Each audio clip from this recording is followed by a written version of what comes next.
At 18, I had no idea what I was doing. I had 6 full-time employees in the US. We had 20 artists in our program at a given time, a couple local managers, and it was all just kind of read an article online, try it out. I didn't do a great job. I was young, I was impulsive, I had a big ego, and it took a lot of training that out of yourself to get there.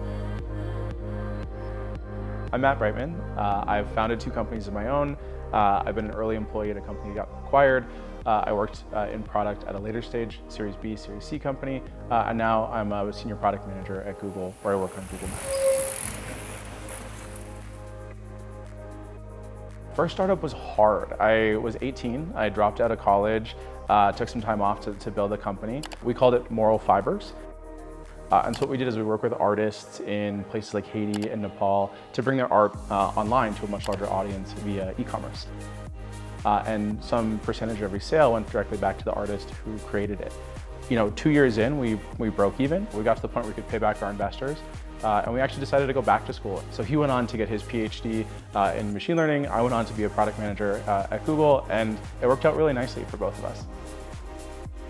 So the other challenge I see lots of startup founders that I work with go through is just working with their co-founders. It's a very stressful environment. It's a relationship, right? Like when I was working on my last startup, my relationship with my co-founder was the tightest relationship that I had, more so than family, more so than certain romantic partners. And the trick is really just to see that as a very long-term relationship, to see that person that you're working with in the trenches as a person. They have a life, they have goals, they go through struggles just like you. If you can keep that relationship healthy, if you can keep stoking it and growing it and making it stronger, those are the companies that will make it. The trick to figuring that out is just to have that learner's mindset. And to say, hey, I don't know what this is, I don't know how to do this, but I'm gonna figure it out. Having a good mentor is really key to getting to success faster, especially if you're doing it for the first time. They say every startup needs a hacker, a hustler, and a hipster. And I was definitely the hustler for this company because we needed some traction right away. We needed to show these investors that our technology was going somewhere. And so I just went on LinkedIn, I went online, I scraped emails from kids soccer mailing list to figure out how to reach out to these folks that I wanted to reach out with. And I remember I got a response from a couple people. We were going into CES, the Consumer Electronics Show, and someone from Lenovo, who was a senior director, got back to me. I was a 22-year-old kid, I was cold emailing on LinkedIn, and this guy got back to me and said, hey, we'd love to meet. 2 years later, that became a $20 million deal. After we went to their offices dozens of times, we accrued a stack of business cards this thick out of all the people we met, but it started from that one cold email and a lot of hustle.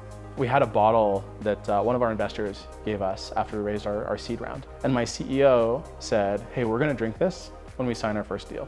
Because raising money isn't the finish line, raising money is the starting line. And so he put that bottle above my desk. And every day for 2 years, I'd come into work and I would look at that bottle and it would be a good reminder that, hey, we haven't succeeded yet, we've just started.